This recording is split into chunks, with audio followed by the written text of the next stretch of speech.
नमस्कार प्यारे बच्चों, सीएलजी इंस्टीट्यूट में आप सभी का हार्दिक स्वागत और अभिनंदन है। मैं सुरेश चंद्र आप सभी का हार्दिक स्वागत अभिनंदन करता हूं। जैसा कि आपको पता है कि 5 मई को हुआ नीट यूजी का एग्जाम, जिसके आंसर की और उसके सॉल्यूशंस को लेकर बहुत से बच्चे इस घड़ी का इंतजार कर रहे हैं कि कब हमको ये चीज का एनालिसिस हो जाए कि हमारे नंबर कितने आ रहे हैं, इस क्वेश्चन को हमने सही किया है या गलत किया है, गलत है तो क्यों गलत हो रहा है, सही हो रहा है तो उसको सही करने की टेंडेंसी क्या है और टीचर कैसे सॉल्व कर रहा है। इस क्वेश्चन को मुझको किस पैटर्न के साथ सॉल्व करना था। आंसर भले ही आपका राइट आया होगा, आंसर भले राइट आएगा, मगर अगर आपने उसका जो सॉल्व करने का जो पैटर्न है वो अगर आपने खींच लिया तो ये मान के चलना वो आपके लिए क्या हो सकता है, गलत साबित हो सकता है। पहला ही क्वेश्चन देखिएगा कि सबसे फर्स्ट क्वेश्चन क्या कह रहा है। सबसे पहला क्वेश्चन कह रहा है कि समूह 16 तत्वों में से कौन सा ऑक्सीकरण अवस्था नहीं दर्शाता है। Among group 16 element which one does not show -2 oxygen state, -2 ऑक्सीकरण अवस्था कौन नहीं दर्शाता है। सुनिएगा, देखना सर 16 तत्वों के अंदर बात करें, ठीक है सर, ये है अपना टेलिनियम, ऑक्सीजन, पोलिनियम और सेलेनियम। अपने को सर इतना पता है जब पोलिनियम जो होता है इसका नाम क्या है भाई, कि सर इसका नाम है पोलिनियम है और इस पोलिनियम की जो नेचर है ये कैसा रखता है कि सर ये रेडियो सक्रिय है, ये कैसा है, रेडियो एक्टिव है। तो रेडियो एक्टिव होने के चलते ये इलेक्ट्रॉन को डोनेशन नहीं करता, इसकी ऑक्सीकरण अवस्थाएं मेजर नहीं की जाती। पोलिनियम क्या है, अपने आप में रेडियो सक्रिय तत्व है भाई, ठीक है। ये हो गया आपका 51 क्वेश्चन। 52 क्वेश्चंस के ऊपर बात करते हैं। हीलियम परमाणु की अधिकतम संख्या, the highest number of helium atom is in, आपके पास में ऑप्शन है हीलियम के 4 ग्राम में, एसटीपी पर हीलियम के 2.271098 लीटर में, हीलियम के 4 मोल में या हीलियम के 4 यू में। तो आपको ये पता है कि जिसके मोलों की संख्या ज्यादा होती है, मोलों की संख्या जिसकी ज्यादा होगी उसके परमाणु की संख्या भी क्या होगी बेटा,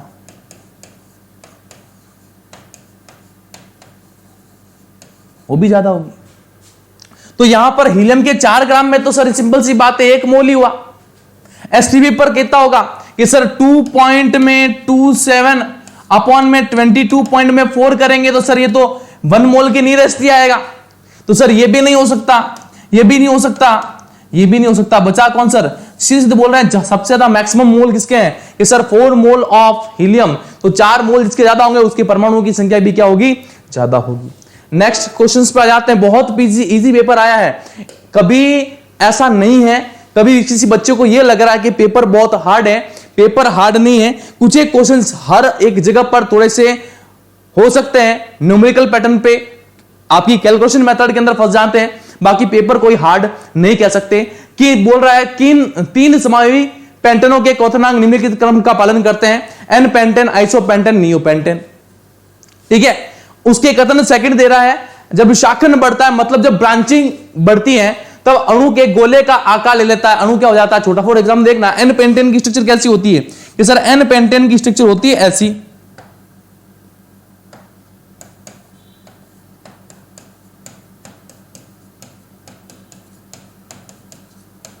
ये तो है एन पेंटेन। दूसरा कौन सा है, आइसोपेंटेन।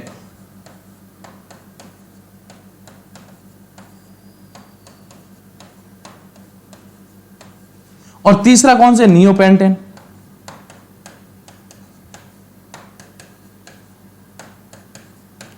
तो जब जब ब्रांचेस बढ़ती हैं तब तब बॉइलिंग पॉइंट की जो वैल्यू होती है वो डिक्रीज होती है। बॉइलिंग ब्रांचेस की संख्या किसमें ज्यादा है, इसकी है। तो इसका मतलब फर्स्ट स्टेटमेंट तो ऑलरेडी सही है कि जैसे जैसे एन पेंटेन जो है, ये लो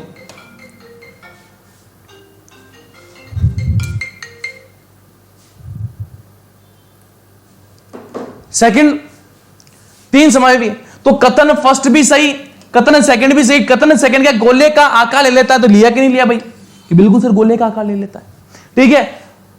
और उन गोलीय अणु के बीच अंतराणुक बल जो होता है वो क्या हो जाता है बेटा, दुर्बल हो जाता है और उसके कारण उनका कथनांक क्या हो जाता है, कम। तो इसका मतलब जैसे जैसे ब्रांचेस बढ़ती हैं वैसे वैसे बॉइलिंग पॉइंट का मान क्या होता है, कम। इसलिए नियोपेंटेन का क्या है, बॉइलिंग पॉइंट सबसे कम है, इसका मतलब कथन 1 भी सही है, कथन 2 भी सही है। कौन सा आंसर आएगा बेटा? तीसरा आ जाएगा। कोई दिक्कत है क्या? समस्या नहीं। आगे चलते हैं अगले क्वेश्चंस के ऊपर। 54 नंबर क्वेश्चंस देखिएगा।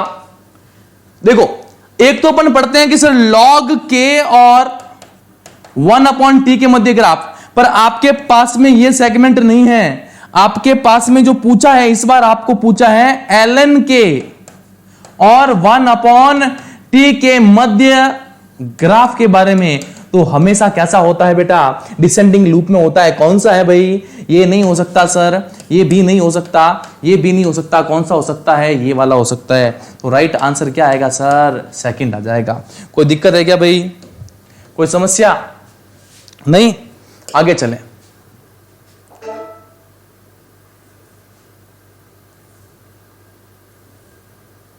फिफ्टी 55 नंबर क्वेश्चन पे बात करते हैं कि निम्नलिखित में सबसे अधिक स्थायित्व कार्बोधनायन कौन सा होता है?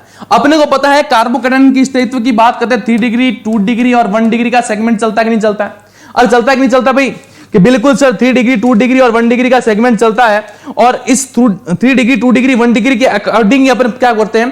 पूरी की पूरी जान पहचान करते हैं। ठीक है ना बेटा? तो यहां देखो, यहां पे तो कितना है सर? 1। यहां पे कौन है? 2। यहां पे कौन है? 2। यहां पे कितना है?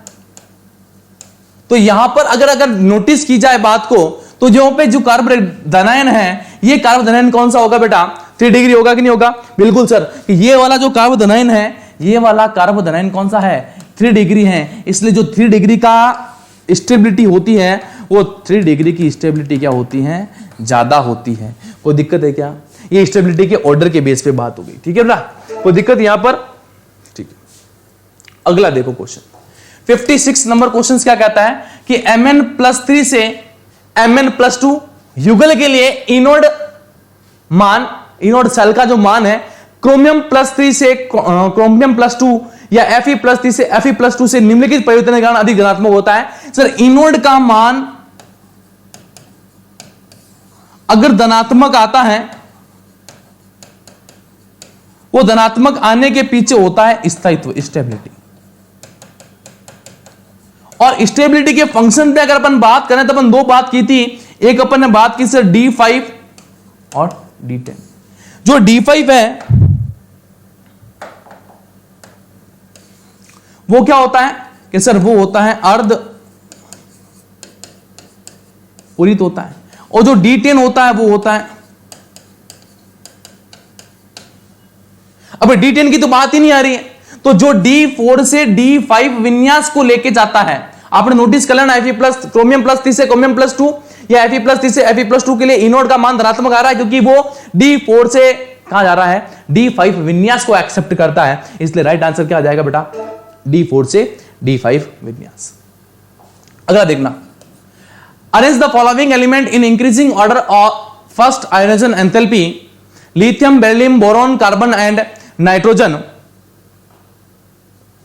ठीक है? अब आपको प्रथम आयनन एंथैल्पी की बात हो रही है, और आपको पता हो तो मैंने क्लास में बहुत बार आपको लिखा चुका हूं इस बात को कि इस ऑर्डर के अंदर जब भी कोई क्वेश्चन आएगा तो इसके अंदर सबसे ज्यादा एंथैल्पी किसकी होती है? प्रथम की, नाइट्रोजन की। उसके बाद में किसका नंबर लगता है? कार्बन का। कार्बन के बाद में किसका लगता है? बेरिलियम का। बेरिलियम से ज्यादा किसका लगता है? बोरॉन। और बोरॉन से ज्यादा सबसे कम किसका होता है? लिथियम का। कोई दिक्कत है क्या? अरे कोई समस्या? ऐसा कोई क्वेश्चन बन रहा है क्या? देखो तो सर ये लास्ट ऑप्शन, 4th ऑप्शन जो है वो बैठ रहा है अपने किसके अकॉर्डिंग से? इस अकॉर्डिंग से। यहां तक किसी को दिक्कत है क्या? अरे कोई समस्या नहीं? आगे चलें। देखो भाई 57 के बाद में नंबर लगाता है अपन 58 का, और 58 ये कह रहा है कि match list list first with list second, मतलब कॉलम 1 को कॉलम सेकंड से आपको मैच करना है। उसमें आपको कॉम्प्लेक्स कंपाउंड दे रखे हैं और उसके पीछे उसके आयोनाइजेशन के टाइप दे रखे हैं। अगर आपको पता हो तो मैंने आपको क्रैश कोर्स में भी बताया था, और जो रेगुलर क्लास थी उसके अंदर भी मैंने आपको एक चीज बताई थी कि सर एक बार याद रख लेना, कॉम्प्लेक्स कंपाउंड से जो क्वेश्चन आएगा वो उसके या तो उसके किससे आएगा? IUPAC नोमेनक्लेचर से आएगा, या तो फिर आइसोमेरिज्म से आएगा। ये पक्का कहा था कि नहीं कहा था? बिल्कुल सर कहा था। और आपको पता है आपको उसको मैच करने का तरीका क्या है?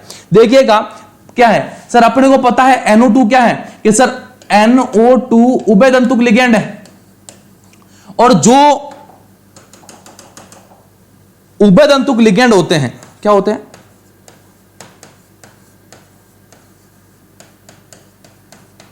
उभयदंतुक लिगेंड हमेशा कौन सा आइसोमेरिज्म शो करते हैं? लिंकेज आइसोमेरिज्म शो करते हैं,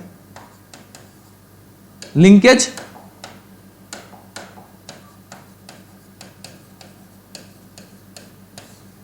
अब देखो लिंकेज क्या है? लिंकेज ये रहा, बंधनी समवायता। इसका मतलब ए के पास में तो क्या आएगा? सेकंड आ जाएगा। सेकंड देखो फिर, आपको पता है सल्फेट और ब्रोमीन, अपन ने जब समवायता पढ़ी थी तब अपने बताते हैं कि सर सल्फेट का मॉलिक्यूल बाहर जा रहा था, ब्रोमीन के 2 मॉलिक्यूल अंदर आए थे। सर ये कौन सा आइसोमेरिज्म है? क्या सर ये आयनन समवायता है? कैसा है? देखो मैच आ गया क्या? कहां आ रहा है? अभी भी नहीं आ रहा। चलो जहां पर जल के अणुओं से संबंधित समवायता होगी वो कौन सी होगी? हाइड्रेट समवायता होगी। इसका मतलब डी के अंदर कौन आएगा? विलायक योजन समवायता होगा।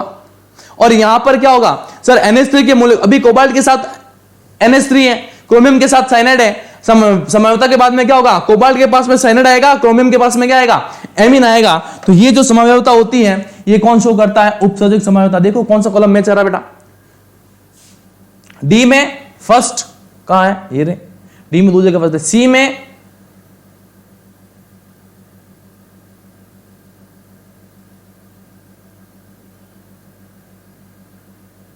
सी में क्या आएगा? फोर्थ। कौन सा है? ये रहा।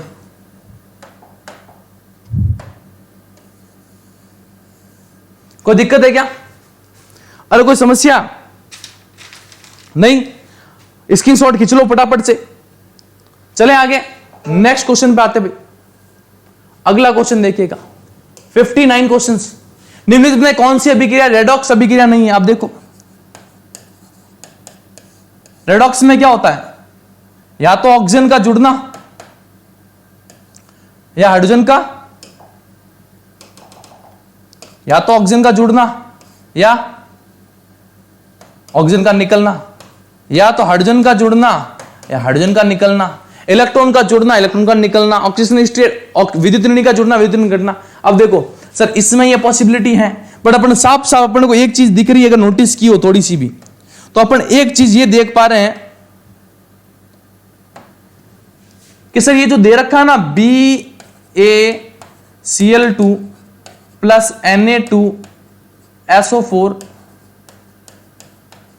BaSO4 प्लस 2NaCl, तो सर ये +2 -1 2 के सेगमेंट में, +1 माइनस का 2 सेगमेंट में, +2 -2 +1 -1। तो इस सेगमेंट में ये जो रिएक्शंस हो रही है, ये रिएक्शन एक आयनिक अभिक्रिया को शो करती है। इसका मतलब ये रेडॉक्स अभिक्रिया नहीं हो सकती बेटा, ठीक है। H2Cl में विद्युत ऋणी का जुड़ना, यहां पर भी देखो सल्फेट का जुड़ना और यहां पे देखो ऑक्सीजन का जुड़ना, तो ये सभी रेडॉक्स अभिक्रिया शो करेगी, परंतु ये वाला बिल्कुल भी नहीं शो करेगा। अगला आ जाओ, नेक्स्ट में आ जाना। देखो एनिलीन फिडेलक्राफ्ट एल्किलीकरण अभिक्रिया नहीं करती है, और कथन फर्स्ट है क्या है? एनिलीन फिडेलक्राफ्ट एल्किलीकरण या एल्किनीकरण अभिक्रिया नहीं करती है। एनिलीन के ग्रेबियल संश्लेषण द्वारा नहीं बनाया जा सकता। किससे? बिल्कुल एनिलीन को कभी भी आप ग्रेबियल थैलेमाइड संश्लेषण के थ्रू या ग्रेबियल संश्लेषण के द्वारा आप कभी नहीं फॉर्मेशन कर सकते हो। कथन फर्स्ट भी सही है और कथन सेकंड दोनों ही सही है। कोई दिक्कत है क्या? फर्स्ट और सेकंड दोनों ही सही है बेटा, ठीक है। अगला आ जाओ नेक्स्ट क्वेश्चन पे। स्क्रीनशॉट भी खींचने के लिए साइड दे रहा हूं आपको जगह आराम से, ठीक है ना। 61 नंबर क्वेश्चन देखिएगा क्या कह रहा है। आपको बताना है कंपाउंड दे रखा है जिसकी ज्योमेट्री या शेप जो है वो सामने कॉलम के अंदर है, और आपको बताना है ये कैसे सही हो सकता है। अपने को साफ शुरू से पढ़ते हुए आ रहे हैं कि NH3 जो है वो त्रिकोणीय पिरामिड होता है, मतलब ए का कौन है? फर्स्ट। सर देखो एक ही बार में झटके में आंसर आ गया। अब आगे वाला सॉल्व क्यों नहीं करा भाई? अरे क्यों करने की जरूरत नहीं है। अपने को था Br5 कैसा होता है? वर्ग पिरामिड होता है। XeF4 जो होता है वो कैसा होता है बेटा? वर्ग समतलीय। और SF6 कैसा होता है? अष्टफल के। अपने को पता है कंडीशन नंबर का मान भी कितना है? 6। तो यहां से आंसर क्या आ जाएगा? यह आ जाएगा। नेक्स्ट देखिएगा बेटा, अगला क्वेश्चन देखो, निम्नलिखित एल्कोहल में ल्यूकास अभिकर्मक के साथ ताक्षणिक अभिक्रिया। अपने को एक चीज पता है, ल्यूकास अभिकर्मक अपने पास में है, सुनना है ना,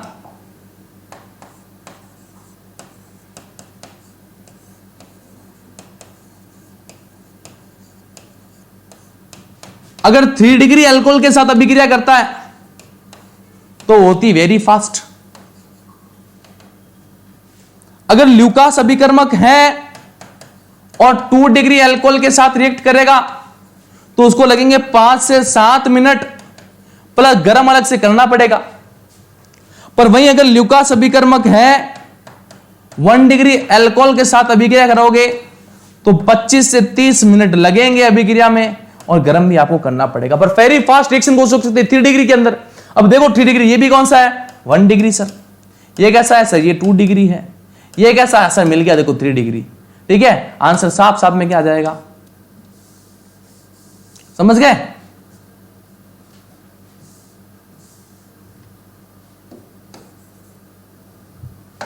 कोई दिक्कत? आगे आ जाओ, नेक्स्ट क्वेश्चन। तीनों गैस हैं ए बी सी के लिए हेनरी नियम स्थिरांक KH का मान क्रमशः 145, 2 × 10⁻⁻5 और 35 किलो बार है। तीनों का मान किलो बार के अंदर ध्यान रखना बेटा। ठीक है, अब देखो आपको एक चीज याद रखनी है कि सर जो KH जो होता है हेनरी नियतांक की अगर अपन जो बात करते हैं, ठीक है ना, तो P का जो मान होता है जिसके लिए KH का मान ज्यादा होता है,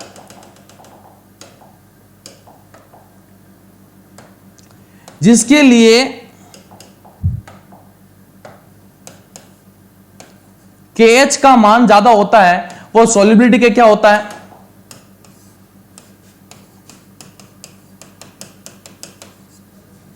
तो आपको पता है कि सर KH के इनवर्स रिलेशन होती है सॉल्युबिलिटी।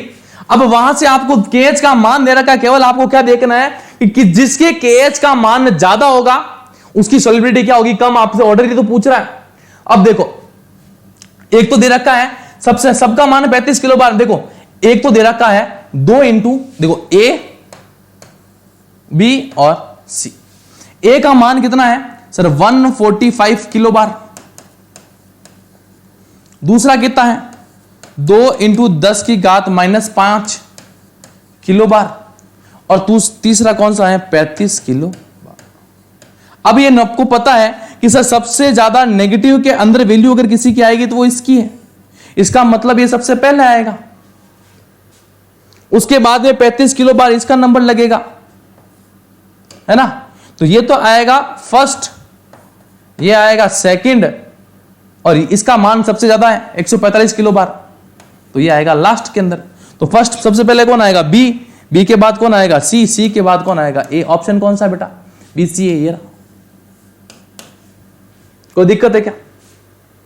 आगे चलें, आ जाओ नेक्स्ट क्वेश्चन पर। अब देखो वे अभिकर्मक जिनके साथ ग्लूकोज अभिक्रिया नहीं करता, ग्लूकोज किसके साथ अभिक्रिया नहीं करता उसके बारे में बताओ कि सर ग्लूकोज इसके साथ अभिक्रिया नहीं करता है या उत्पाद नहीं देता पर टेस्ट नहीं करता। सर टोलन अभिकर्मक के साथ बिल्कुल करता है, HCN के साथ भी करता है, अमोनियम हाइड्रोक्साइड उसके साथ भी करता है, पर सर सोडियम हाइड्रोजन सल्फाइड के साथ, सल्फेट के साथ नहीं करता। सर सिर्फ अभिकर्मक के साथ भी नहीं करता है।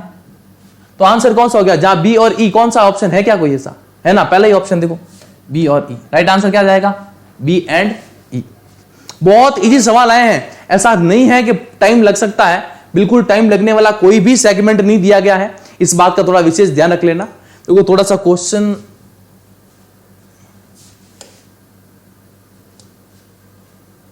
देखो, identify the correct reagent would bring about the following transformation.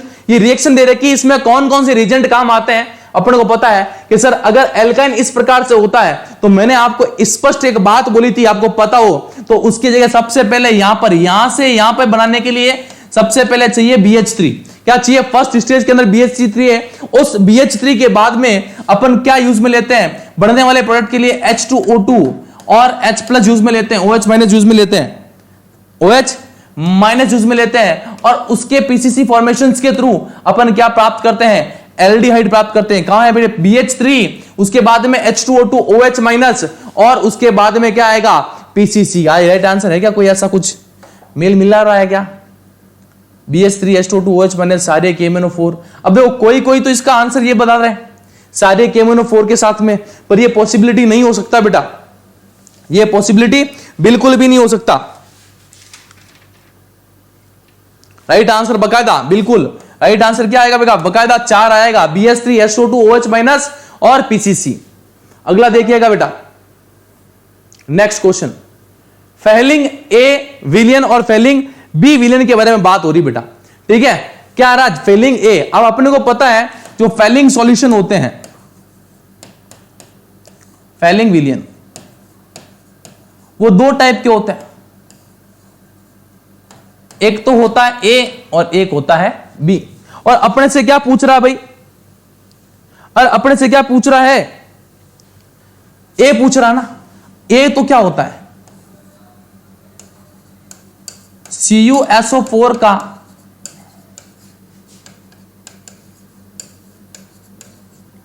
जलीय विलयन पूछ रहा है। और बी जो है वो क्या पूछ रहा है? सर बी होता ही क्या है? सर बी बिल्कुल ऐसा होता है, सोडियम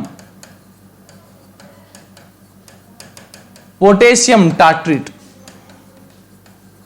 जिसको अपन क्या बोलते हैं? रोशेल लवण भी बोलते हैं। अरे क्या बोलते हैं भाई? रोशेल लवण भी बोलते हैं, बी वही है। पर अपने को तो ए पूछा है ना, जलीय कॉपर सल्फेट। बहुत इजी क्वेश्चन है। इसी चीज अब क्या है बताएं, बताओ हो सकता है क्या? नहीं। आगे चले, लो भाई आ जाओ आगे। सूची फर्स्ट को सूची 1 से मिलान करना है। अब देखो ML दे रखा है, MS दे रखा है, L दे रखा है, N दे रखा है। अपने को पता है ये जो क्वांटम नंबर L है, जिसको अपन द्विगुणित क्वांटम संख्या बोलते हैं, इस द्विगुणित क्वांटम संख्या का मान काम क्या होता है? कक्षक की आकृति निकालना। देखो ना, L के अंदर फर्स्ट आ रहा है कहीं पे, मतलब C के अंदर पहला, एक ये रहा ऑप्शन, एक ही तो है, क्यों सॉल्व करें आगे? इसके अलावा देखो ML का काम होता है कक्षकों का अभिविन्यास करना, ठीक है? MS का काम होता है इलेक्ट्रॉनों के अभिविन्यास चक्रण, स्पिनिंग, -12 या +7 की वैल्यू आती है। और N का काम क्या होता है? कक्षक का आकार देखना। आ गया समझ में? अरे कोई दिक्कत है क्या? किसी को कोई समस्या नहीं? ठीक है, आगे चलो। अगला क्वेश्चन, सोडियम हाइड्रोक्साइड के 1 ग्राम को 0.75 m मोलर HCl विलयन के 25 ml के साथ उपचयित किया जाता है, तो शेष अनअभिक्रियत सोडियम हाइड्रोक्साइड का द्रव्यमान किसके बराबर होगा? इस बारे में पूछ रहा भाई आपसे, ठीक है ना? अब अपने को एक चीज पता है, 1 ग्राम दे रखा है, तो मोल निकालने के लिए अपन क्या करेंगे? 1/40 करेंगे कि नहीं करेंगे? करेंगे। तो 1/40 करोगे तो मोल का मान कितना आ जाएगा सर? कि सर मोल का मान जो होगा वो क्या आएगा? 0.025 आएगा कि नहीं आएगा? पहले इसकी बात कर रहा हूं मैं आपको, ठीक है? HCl की बात करें,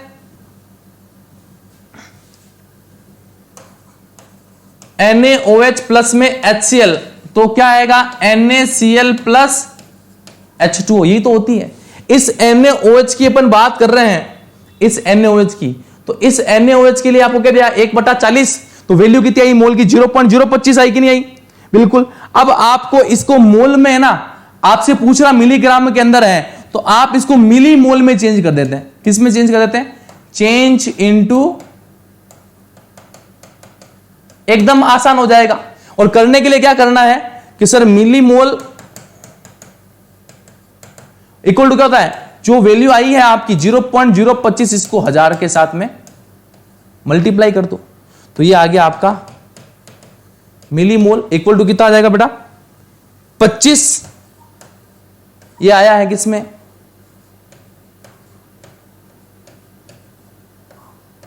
मिली मोल। अरे कोई दिक्कत है क्या? अब देखो, अपने को HCl की अगर अपन बात करें, तो HCl के फंडामेंटल अपन को क्या कहते हैं? कि सर HCl का फंडामेंटल ये कहता है कि जो मोलरिटी है कितनी है?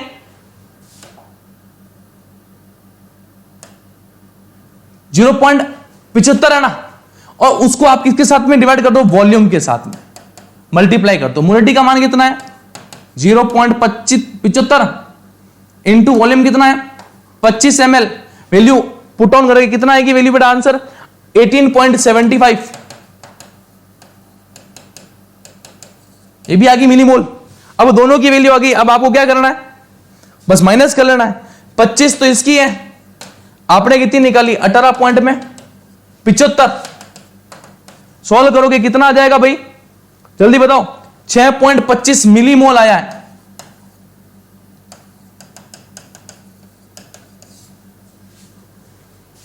अब 6.25 तो ऑप्शन ही नहीं है, तो अपन ने इसको किस में चेंज किया था मिलीमोल में चेंज किया था।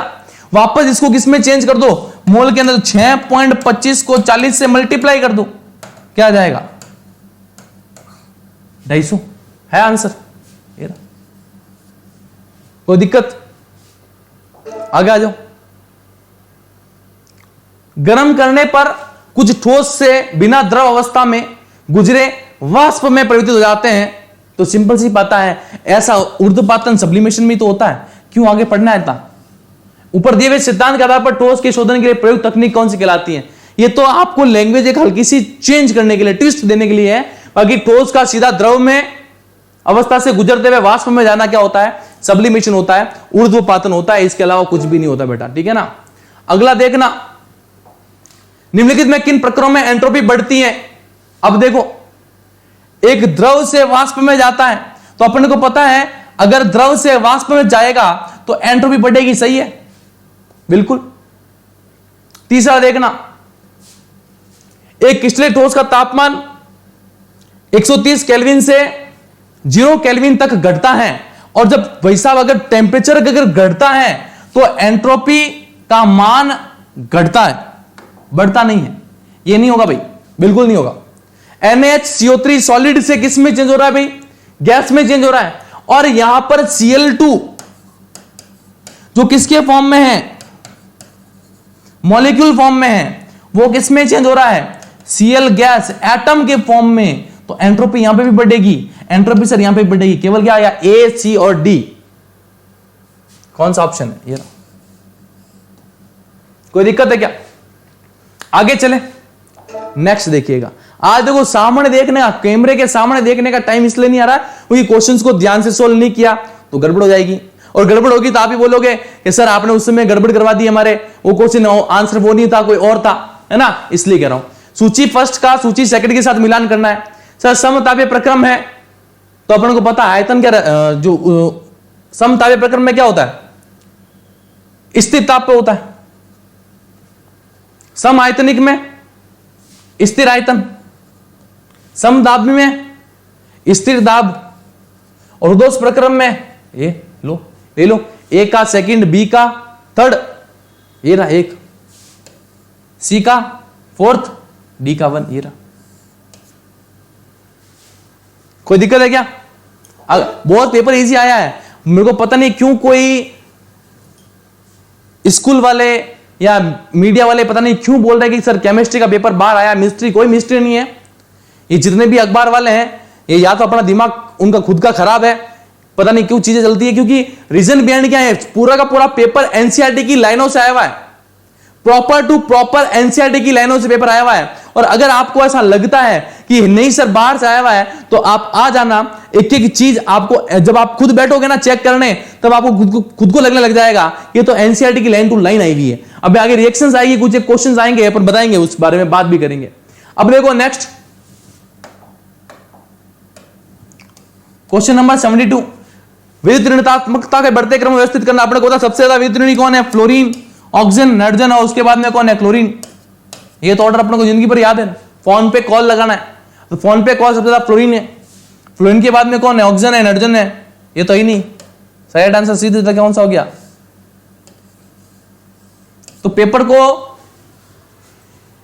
सॉल्व का मतलब यही होता है कैसे करना है। अब अगला देखना, CONH3 6+3 COF6 दोनों संकुल में अष्टफल के तो होंगे ना। यहां पे कौन है कि सर यहां पे CN कोऑर्डिनेशन नंबर का मान कितना है, 6 है ना, और इसके लिए कोऑर्डिनेशन नंबर का मान 6 होता है, उसकी संरचना अष्टफल की होती है। परंतु चुंबक के व्यवहार में क्या होंगे, भिन्न भिन्न, बिल्कुल सही बात है, क्यों? क्योंकि NH3 क्या है? प्रबल क्षेत्र लिगेंड है, स्ट्रॉन्ग फील्ड लिगेंड है। फ्लोरीन कैसा है? वीक फील्ड लिगेंड है। तो दोनों की जो चुंबक की गुण होगा वो अलग अलग होगा, क्योंकि एक में युग्मित इलेक्ट्रॉन आएंगे, एक में अयुग्मित इलेक्ट्रॉन आएंगे, ठीक है ना। अब देखो CO-NH3 कैसा होगा? प्रतिचुंबकीय। क्यों? NH3 कैसा है सर? कि NH3 सर है ना स्ट्रॉन्ग फील्ड लिगेंड है।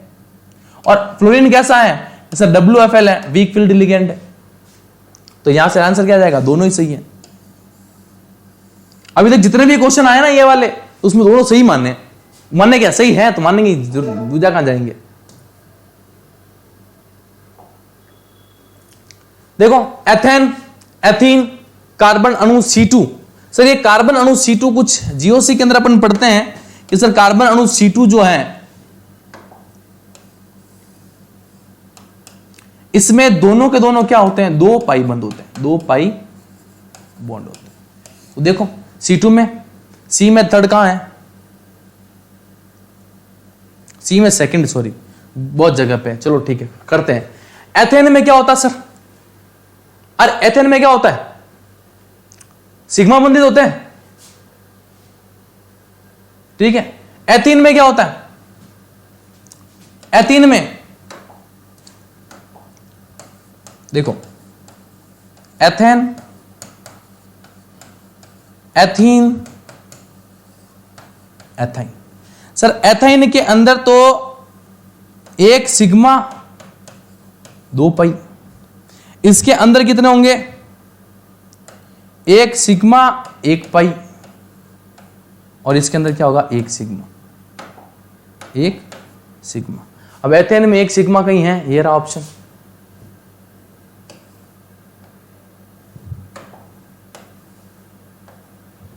एथीन में 1 सिग्मा 1 पाई कहां है?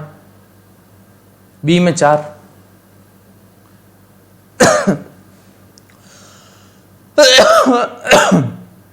इसमें कितने? 2, 1। देखो ए में थर्ड, बी में फोर्थ, ए में थर्ड, बी में फोर्थ, दोनों में है। सी में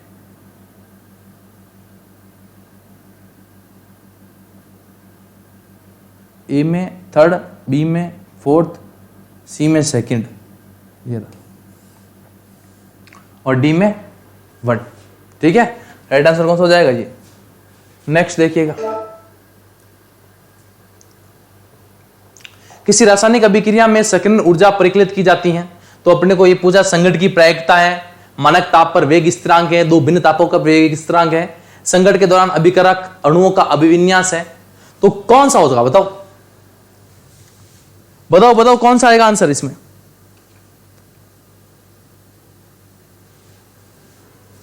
अपन एक फॉर्मूला पढ़ते हैं ना, log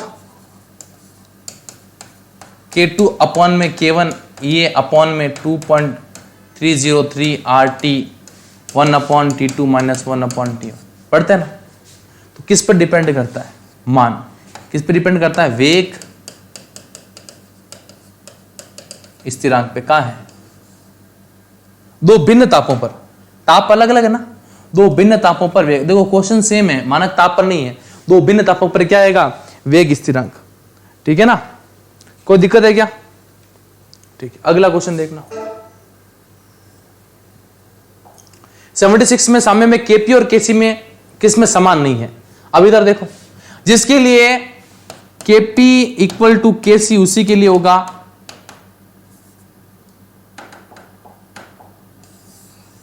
नॉट इक्वल टू जब डेल्टा एनजी नॉट इक्वल होगा, है ना, not equal to reactant and product. देखो यहां पर गैस के कितने हैं? 2, यहां पे भी कितने हैं? 2, इस पे होगा। यहां पे कितने हैं? 2, और यहां पे भी कितने हैं? 2 होगा। यहां पे कितने हैं?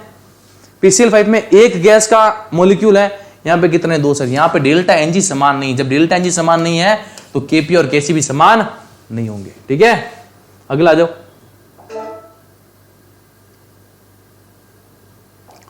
देखो सूची फर्स्ट का सूची सेकंड के साथ मिलान कीजिए। अच्छा क्वेश्चन है, बहुत प्यारा क्वेश्चन लगा मेरे को इस बार का जो केमिस्ट्री के पेपर में ये जो सबसे अच्छा क्वेश्चन इन्होंने दिया है, बहुत अच्छा क्वेश्चन है कि H2O के 1 मोल O2 में आपको पूछा है आवश्यक फेराडो की संख्या पूछी है।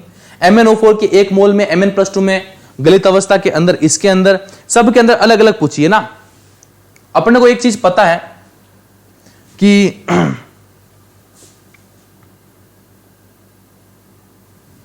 अपन एक चीज नोटिस करते हैं कि सर Q का जो मान होता है वो होता है N इंटू मोल इंटू में 96,500 फेराडे। अब 96,500 फेराडे तो है नहीं यहां पे वैल्यू, यहां पे F लिख लेता हूं, वैल्यू सारी F के अंदर है। अब देखो थोड़ा सा सिस्टमेटिक लिख देता हूं मैं। Q बराबर NF है ना, आपको इसी को सेगमेंट के बेस पे सबका आंसर आ जाएगा। अब देखो पहला देखना है इसके अंदर H2O का 1 मोल O2 के अंदर। अब एक मेरे को एक बात बताओ, H2O का H2O से O2 में जा रहा है, फर्स्ट स्टेप देखना ना, H2O2। अब H2O में ऑक्सीजन स्टेट का मान कितना है, ऑक्सीजन का -2, यहां पे कितना है 0, तो N का मान कितना आ गया, N का मान कितना आ गया 2। अरे आया कि नहीं आया, बिल्कुल सर आ गया। ठीक है, यहां से इस वैल्यू को अगर थोड़ा सा अपन स्लो डाउन कर देते हैं, यहां से इसको सॉल्व कर लेते हैं, तो आंसर क्या आएगा कि सर Q बराबर क्या होता है N इंटू में मोल इंटू में F। N का मान कितना आया 2, मोल कितना है बोल रखा, कितना है भाई 1, F। आंसर क्या आ जाएगा 2F। कितना आ गया, तो इसका क्या आया 2F आ जाएगा। और आएगा कि नहीं आएगा, ठीक है। इसका देखो सेकंड वाला 2 निकाल लेते हैं ना, एक तो इसका निकाल लिया है। अब देखो सबके निकालेंगे, बाकी फॉर्मूला सेम टू सेम ही रहेगा, अलग अलग करने से फायदा नहीं है, ठीक है ना। इसलिए अपन क्या करते हैं, एक का ही निकाल लेते हैं जिसमें तो सबका अलग अलग हो जाए, ठीक है। अब ए में सेकंड इसके आ रहा है, एक तो इसके आ रहा है, इसके आ रहा है, ठीक है। चलो ठीक है, डी का निकाल लेते हैं। 1 मोल FeO से Fe2O3 इसका निकालते हैं ना डी का, तो 1 मोल Fe2O3 से क्या बना रहा है सर, FeO से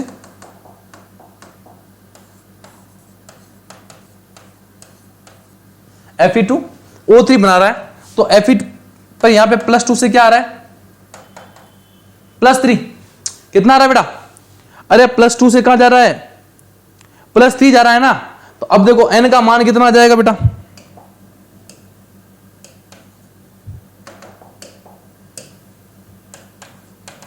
N का मान आ गया 1। यहां से सॉल्व करेंगे तो Q बराबर क्या आ जाएगा, 1 मोल है, N का मान भी 1 है और मोल भी कितना है 1, तो यहां पे कितना आ जाएगा Q बराबर 1F। अब 1F कहां आ रहा है, देखो D में 1F, मतलब D में थर्ड, D में क्या आएगा, D में थर्ड आ रहा है कि नहीं आ रहा है, थर्ड। देखो कौन सा ऑप्शन है सर, D में थर्ड यहां है, एक ही है, और A में सेकंड अपना आ रहा है, ऑप्शन क्या आ जाएगा थर्ड। देखो सही है क्या, मैं भी चेक कर लेता हूं एक बार। हाँ बिल्कुल बेटा सही, एकदम परफेक्ट है, ठीक है। आगे आ जाओ नेक्स्ट। अभिक्रिया 2A B + C के लिए Kc का मान 4 × 10⁻³ है। किसी दिए गए समय पर अभिक्रिया मिश्रण का संगठन A बराबर B बराबर C इंटू 2 × 10⁻³ मोल हो गया। मतलब क्या हो गया है, घट गया है। इसका मतलब अभिक्रिया अब कहां जाएगी भाई, सर अभिक्रिया पश्चिम दिशा में जाएगी। कहां जाएगी बेटा, पश्चिम दिशा में जाने की प्रवृत्ति को दर्शाता है। अगर वहां से मान क्या हो जाता है कम, तो अभिक्रिया कहां जाएगी, पश्चिम दिशा के अंदर जाएगी। नेक्स्ट देखो इधर, अंतर अणु हाइड्रोजन बंध किस में उपस्थित होगा। अब बताओ, नाइट्रोजन यहां पर है, OH यहां पर है, यहां सिर्फ HF में, यहां हो नहीं सकता। या NO2 और HO के बीच में गैप ज्यादा है, यहां होगा नहीं, यहां पे भी गैप ज्यादा है। हाँ बचा कौन सा, कि सर आपने जिसको छोड़ा वही बचा हुआ है। तो इसमें क्या है, इस NO2 और OH के मध्य गैप क्या है, दूरी थोड़ी क्या है, दूरी कम है, और इस दूरी कम होने के चलते ये हाइड्रोजन बंध आसानी से बना सकता है। अगला आ जाओ नेक्स्ट। वह यौगिक जो तीव्र वेग से SN1 अभिक्रिया देता है, वह यौगिक जो तीव्र वेग से SN1 अभिक्रिया देता है, उसके बारे में बात हो रही बेटा, ठीक है। तो देखो ये कैसा डिग्री है, जैसे ये 2 डिग्री है,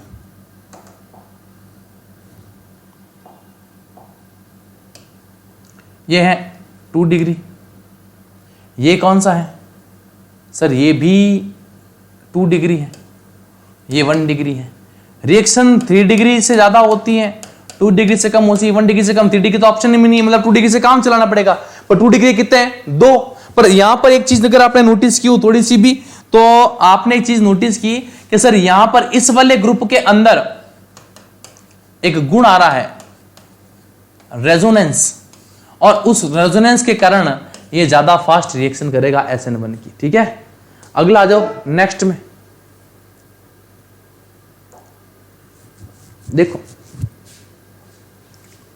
सूची 1 का सूची 2 के साथ में अभिकर्मक के साथ में, मैंने बोला था 2 बेंजीन रिंगों के अंदर या फिर डबल बॉन्ड के अंदर है, ये जो अभिक्रिया है, इस अभिक्रिया के अंदर हमेशा कौन होगा रे, हमेशा कौन होगा, ओजोनोलाइसिस O3 होगा, यहाँ पे ओजोन अपघटन होगा। मतलब A का तो ये आपको बहुत बार क्लास में करवाया ना, A का कौन है बेटा 4। अब A का 4 आया या नहीं आया, बिल्कुल सर A का 4 ही आ रहा।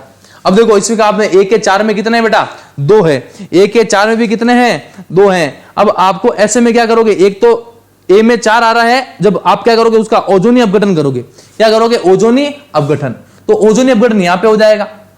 अब देखो बेंजीन से आप डबल बेंजीन के द्वारा कीटो फॉर्मेशन करते हो, तो यहां पर ये अगर प्रेजेंट होगा तो किस फॉर्म में होगा, निर्जल AlCl3 की प्रेजेंस में होगा। इसके भी इसके साथ कराएंगे अभिकर्मक के फॉर्म में। जो साइक्लोहेक्सेनॉल है उसको कीटोन में चेंज करना है, तो साइक्लोहेक्सेनॉल को कीटोन में चेंज करने के लिए CrO3 की आवश्यकता होती है, जबकि CH2CH3 के बेंजीन फॉर्म को अगर आप सोडियम पोटेशियम एसिटेट की फॉर्म में अगर कन्वर्ट करना चाहते हो तो आपको किसकी आवश्यकता होती है, KMnO4 या KOH की आवश्यकता होती है। देखो कौन सा मैच कर रहा है बेटा इसके अंदर, एक ही मैच कर रहा है, ये रहा A। ठीक है, आगे आ जाओ नेक्स्ट के अंदर। नेक्स्ट, निम्नलिखित में किन आयनों के लिए प्रचक्रण मात्र मतलब चुंबकीय आघूर्ण समान रहेगा। देखो चुंबकीय आघूर्ण उनका समान रहेगा जिसके अंदर N का मान क्या रहेगा, दोनों का समान। ठीक है, जिनका N का मान समान रहेगा उनका चुंबकीय आघूर्ण का मान भी क्या रहेगा, समान रहेगा। ठीक है, अब देखो मैं बता देता हूं कि चुंबकीय आघूर्ण का मान किन का समान रहेगा। एक बार इसके अंदर कितना आएगा, 1, इसके अंदर आएगा 4, इसके अंदर आएगा 5,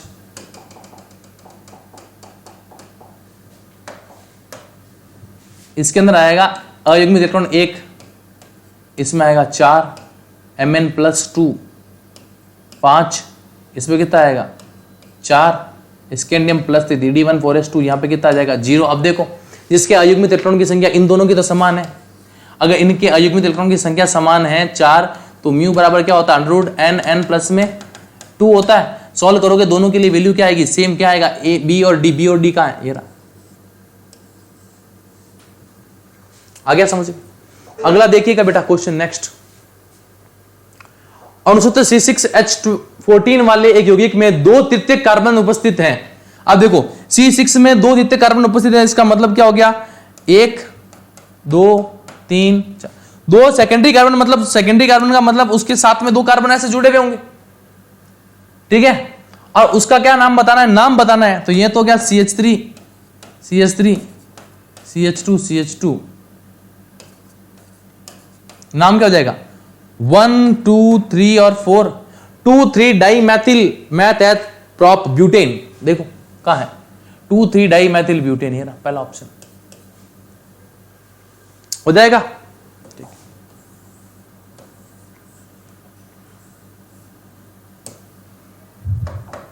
नाम लिख देता हूं, 2 3 2 बार आया मैथिल, इसलिए 2 मैथिल ब्यूटेन।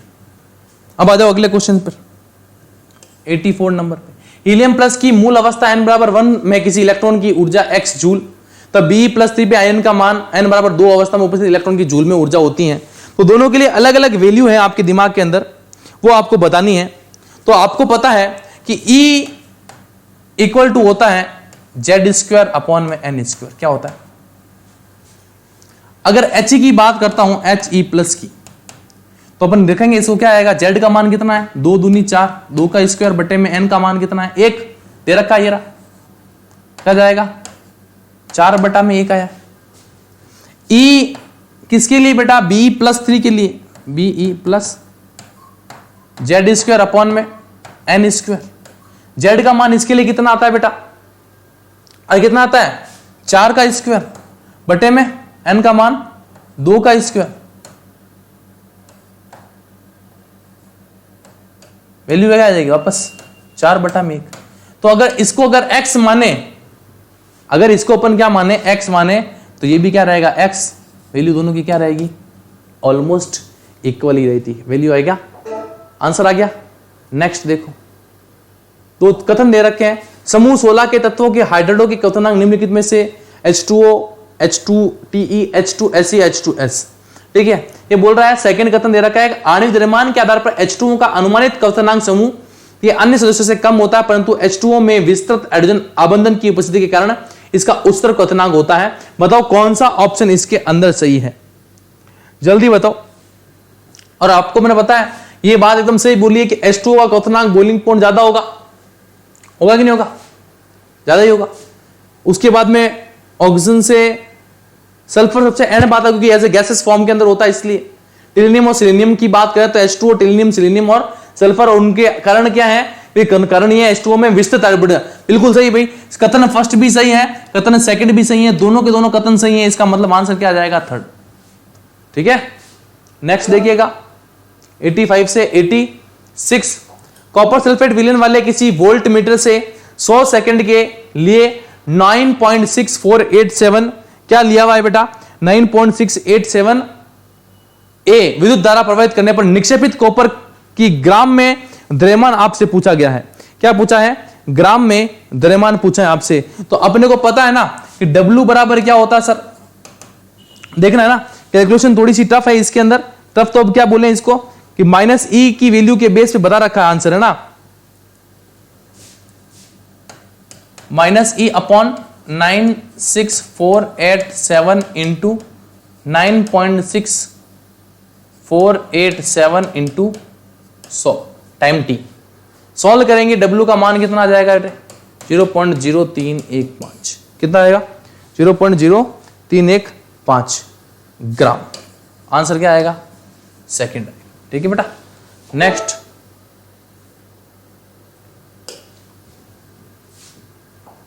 एक योगी कि x में A के 32%, A का कितना है 32% है, B का कितना है सर 20% है, C का कितना है, A है 32%, B है 20%, और शेष कितना हो गया बेटा 64, वो क्या हो जाएगा, तो मूलानुपातिक सूत्र निकालना है। और अगर मूलानुपातिक सूत्र निकालना है तो अपन एक चीज ये करते हैं ना कि 32 बटे में 64 करो, टोटल 32 के लिए A का मान कितना है 64 है, B के लिए 20 बटे में क्या आ जाएगा 40 आ जाएगा, और उसके लिए क्या आ जाएगा, और इसके लिए क्या आ जाएगा C के लिए 48 बटे में 32 आ जाएगा, क्योंकि रिमेनिंग तो यही हुआ ना। सॉल्व आउट करोगे वैल्यू कितनी आ जाएगी 1/4, 1/2, 1/2, इसकी भी आएगी 1/2, इसकी भी आएगी 1/2, और इसकी कितनी आएगी 1/3/2। तो ये कितना आ गया 1, ये 1, ये 3/2 से मतलब 3, इसका मतलब A का कितना A, B, C और 3 कहाँ है, ये निकालो। नेक्स्ट क्वेश्चन 87 के बाद में 88 question, N2 3 into 10⁻⁵ molar, O2 4.9 10⁻⁵ molar और NO 2.8 10⁻³ सांद्रता को सीलबंद पात्र में निम्नलिखित साम्य पर है, और इसके लिए आपको NO के 0.1 मोल सीलबंद के लिए बता रखा है। बताओ आंसर क्या निकालोगे भाई, ठीक है, आंसर क्या निकालोगे, ठीक है। इसको देखो, इसमें वियोजन की मात्रा अल्फा के बेस पे इस क्वेश्चन को सॉल्व आउट करेंगे तो आंसर कितना आएगा, 0.717 आएगा। इस क्वेश्चन को अपन सॉल्व इसलिए नहीं कर रहे हैं क्योंकि अपने को काफी टाइम तक इसको लेके चलना है। इसके बाद में बायोलॉजी की क्लास आएगी तो बायोलॉजी वाले सर को भी उतना टाइम मिलना चाहिए जितना अपने को मिला है। ठीक है भाई, नेक्स्ट देखिएगा अगला, 25 डिग्री सेल्सियस पर 1 मोल हाइड्रोजन गैस के 20 एटमॉस्फेयर दाब से 10 एटमॉस्फेयर दाब। अब देखो 20 एटीएम से दाब कहां गया, 10 एटीएम।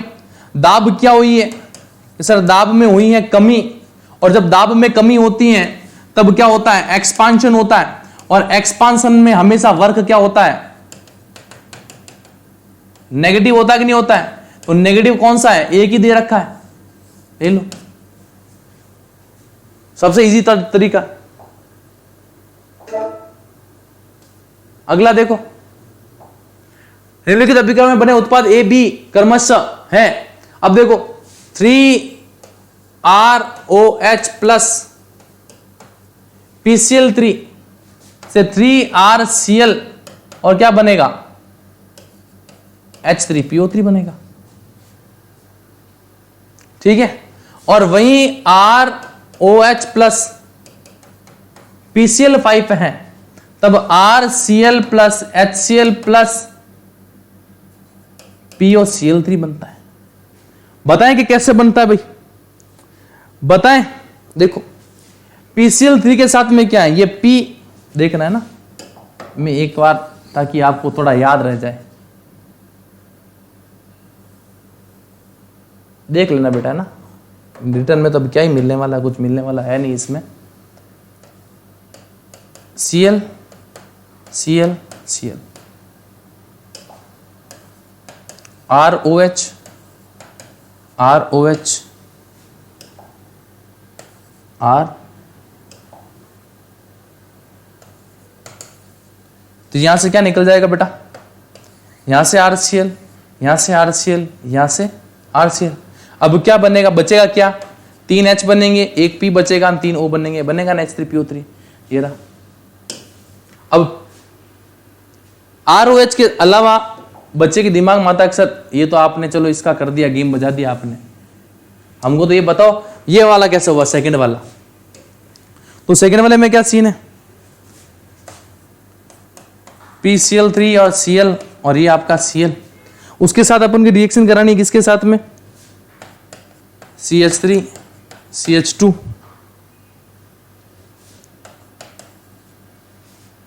ठीक है,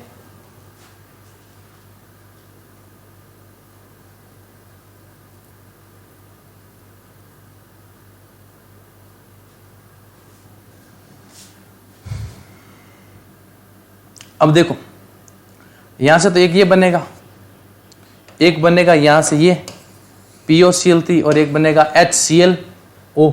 ये देखो RCl बन गया, HCl बन गया, और क्या बन जाएगा, ठीक है, ये H ही है बेटा यहाँ पे, है ना। मैं ये तभी सोच रहा हूँ कैसा कर गड़बड़ कैसे हो रहा है, ये H। तो एक बन गया HCl, एक बन गया ये, और इसी के साथ में आंसर क्या आ जाएगा। ठीक है, कोई दिक्कत। नेक्स्ट आ जाओ अगले क्वेश्चन पर, 91 नंबर क्वेश्चन। CONH3 होमोलैप्टिक संकुल है क्योंकि सारे के सारे लिगेंड क्या हैं, एक जैसे हैं। ये हेटेरोलैप्टिक है, बिल्कुल सही है। इसमें एक प्रकार के लिगेंड है और इसमें भिन्न प्रकार के, एक और दो दोनों सही है। बताओ थर्ड आंसर आएगा कि नहीं आएगा, एकदम इजी सवाल है। ये जबकि सेक्शन बी में सवाल था, इतना सेक्शन बी में इतना अच्छा सवाल कैसे आएगा बताओ।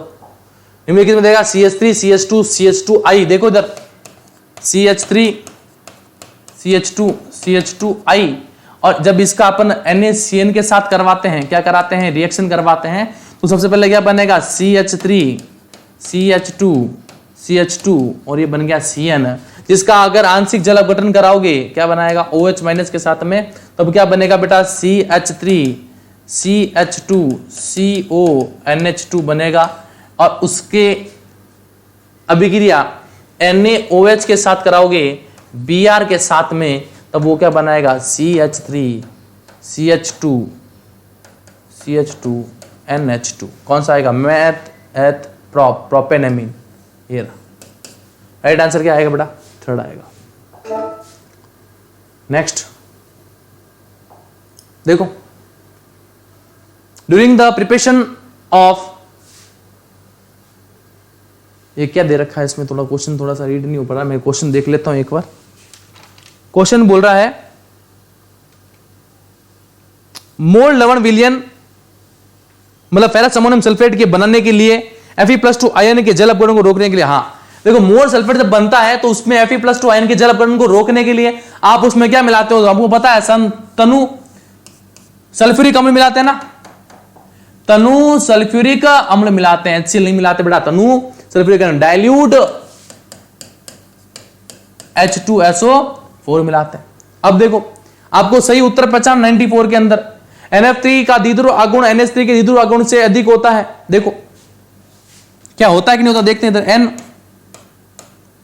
फ्लोरीन फ्लोरीन फ्लोरीन और ये NH3 हाइड्रोजन हाइड्रोजन हाइड्रोजन। देखो अपने को पता है ये तो ये लेने वाले बंदे और ये तो इसमें तो नो डाउट है, इसमें देखो तो हाइड्रोजन के अंदर सारे के सारे ऐसे आएंगे। तो यहां पे तो अपन को पता है NH3 ज्यादा होता है NF3 की तुलना में, पर यहां पे क्या NF3 का द्विध्रुव ज्यादा, गलत है, ये तो खोटा हो गया। कार्बोनेट आयन के लिए 3 विवाहित रूप आरेखित कीजिए। विहित मतलब 3 बनती कि नहीं बनती कार्बोनेट की,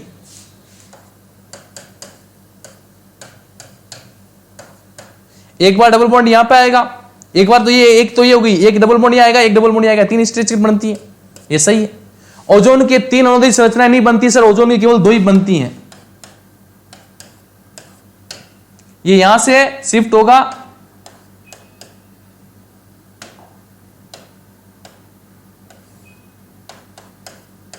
और यहां शिफ्ट हो जाएगा, तो ये भी गलत है। और शून्यतर सर BF3 जो है उसके म्यू का मान 0 होता है, ये बोल रहा है। देखो यहां पर अलग, आप हिंदी पढ़ोगे अलग आएगा, पर BF3 has non zero dipole moment, sir 0 ही होता है। BF3 के अंदर डाइपोल मोमेंट का मान 0 होता है, पर यहां पे क्या देगा, नॉन जीरो नहीं होता है, 0 होता है। दोनों सही हो जाएगा ना। 94 के बाद में नेक्स्ट क्वेश्चन देखिएगा, नेक्स्ट क्वेश्चन देखिएगा बेटा, अगला क्वेश्चन बड़ा इंपॉर्टेंट क्वेश्चन है। एल्यूमिनियम 3 नंबर पे,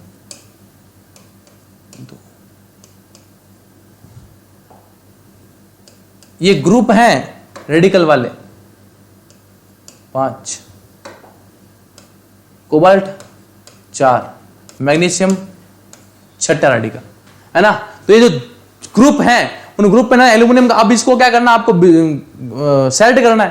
तो सबसे पहले बड़ा कौन है, सबसे बड़ा, जैसे सबसे बड़ा 6 है, पर बड़े से छोटे के क्रम में ले जाना है ना इसको, तो 6 से क्या दे रखा है कुछ, जबकि इसमें एक दिन रुकना है ना, इस क्वेश्चंस को थोड़ा सा, अच्छा सबसे ज्यादा कौन आएगा, सबसे कम कौन, 2 बी। कॉपर +2 के बाद में नंबर किसका लगेगा, एल्यूमिनियम +3 का। एल्यूमिनियम +3 के बाद नंबर किसका लगेगा, कोबाल्ट +2 का। कोबाल्ट +2 के बाद में किसका लगेगा, बेरियम +2 का। बेरियम +2 के बाद इसका लगेगा मैग्नीशियम +2 का। इसका मतलब BADCE, ठीक है। अब देखो नेक्स्ट, दी गई अभिक्रिया में एक रिएक्शन दे रखी है, प्रोडक्ट क्या बन सकता है उसके बारे में चर्चाएं चल रही हैं, प्रोडक्ट कैसे बन सकता है वो याद रखना। बट देखो इस क्वेश्चन को करने से पहले आपने अगर एनसीईआरटी का एक पेपर देखा होगा तो उसमें 2 चीजें दे रखी हैं, KMnO4 + H+ और KMnO4+ या डाइल्यूट KMnO4। अगर KMnO4 और H+ के बेस पे होगा तो बढ़ने वाला उत्पाद सदैव कौन सा होगा, कार्बोक्सिलिक अम्ल होगा, जबकि इसके द्वारा बढ़ने वाला उत्पाद हमेशा कौन सा होगा, डाइऑल अल्कोहल होगा। अब देखो कार्बोक्सिलिक एसिड कहां बन रहा है, देखो तो एक बार, यहां से तो नहीं बन रहा ना, डबल बॉन्ड यहां से ब्रेक होगा तो क्या बनेगा, डबल कार्बोक्सिलिक एसिड, एक ही तो है, COH। चौथा आया आंसर। बिल्कुल। आ जाओ नेक्स्ट पे। 96 के बाद में 97, लैंथेनॉइड आयनों के युगल जो प्रतिचुंबकीय प्रकृति के, प्रतिचुंबकीय का मतलब क्या होता है? प्रतिचुंबकीय जिसके पास में क्या हो,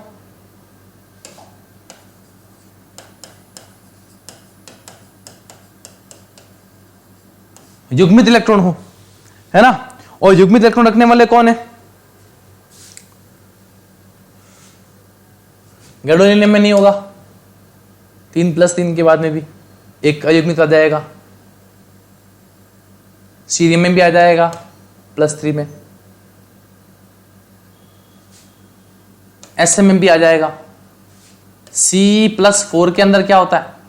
सिर पर नदी वाला C+4 मतलब F पे तो 0 है, और इसमें भी कितना आ जाएगा? F पे 14। देखो दोनों ही केस के अंदर इन दोनों के पास में हमेशा युग्मित इलेक्ट्रॉन रहेंगे, अयुग्मित नहीं रहता, इसलिए हमेशा क्या रहेंगे? प्रतिचुंबकीय के गुण के रहेंगे। अगला देखना, निम्नलिखित अभिक्रिया क्रम में बने मुख्य उत्पाद कौन कौन से हैं? कि OH की अभिक्रिया PBr के साथ कराते हो और उसके बाद में उसी की अभिक्रिया एल्कोहलिक KOH के साथ में कराओगे तो बढ़ने वाला प्रोडक्ट जो मेजर ही रहेगा वो मेजर हमेशा ये रहेगा बेटा। ये बढ़ नहीं सकता, ये पॉसिबल है नहीं, और इसके पॉसिबल होने की संभावना है ही नहीं है। आंसर क्या आएगा? सी। नेक्स्ट देखना 99 नंबर क्वेश्चंस। किसी विलेन के परासरण दाब की सांद्रता और दे रखी है, उनके बीच में मान भी आपको दे रखा है, ठीक है। बस आपको इसको सॉल्व करना है और कुछ भी नहीं करना। तो पाई बराबर क्या होता है? CRT, और y बराबर क्या होता है? mx + c। यहां क्या आ जाएगा? RT = m = RT। यही तो है, यही तो है RT। m का मान तुमको दे रखा है 25.73। R का मान तुमको दे रखा है कितना है भाई? नहीं दे रखा, 0.083। T अपने को निकालना है, T बराबर क्या हो जाएगा? 2573/0.083। T का मान कितना आएगा? 310 केल्विन। चेंज करोगे डिग्री सेल्सियस के अंदर, आंसर आएगा 37। देखो थोड़ा सा कॉम्प्लीमेंट्री दिमाग में याद रखना, 300 डिग्री सेल्सियस भी है, वो केल्विन में आया जो आंसर है, आपने जो निकाला वो किस में आएगा? इसके अंदर। लास्ट एंड फाइनल क्वेश्चंस है। बात करते हैं जब ताप ताप को 27 से 57 डिग्री सेल्सियस में पूर्ति किया जाता है तब अभिक्रिया में वेग 4 गुना हो जाता है। तो अभिक्रिया के सक्रियण ऊर्जा के मान को आप किस प्रकार से कैलकुलेट करते हो? तो देखना, इसके लिए अपन लिखते हैं ना सर, लॉग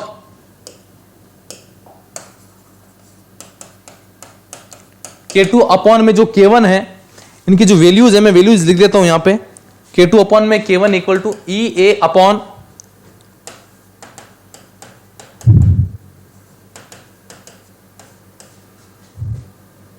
टेम्परेचर। अगर इसको केल्विन में चेंज करते हैं 27 को तो कितना हो जाएगा? 1/300 माइनस 1/330। जब आप इसको पूरे को सॉल्व करते हो तो सॉल्व करने के बाद में इसको अपन सॉल्व करते हैं, लॉग की वैल्यू रखेंगे तो लॉग क्या आ जाएगा? 4।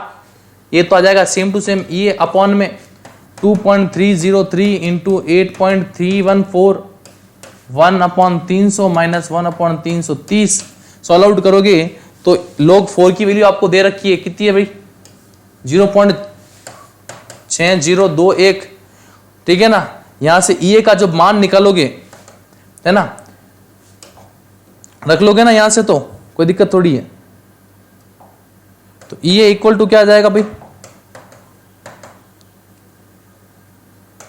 2.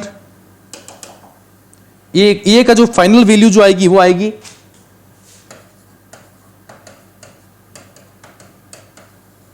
इसी की बेसिस को 38.04 केल्विन का आंसर है, आंसर ये रहा, ठीक है।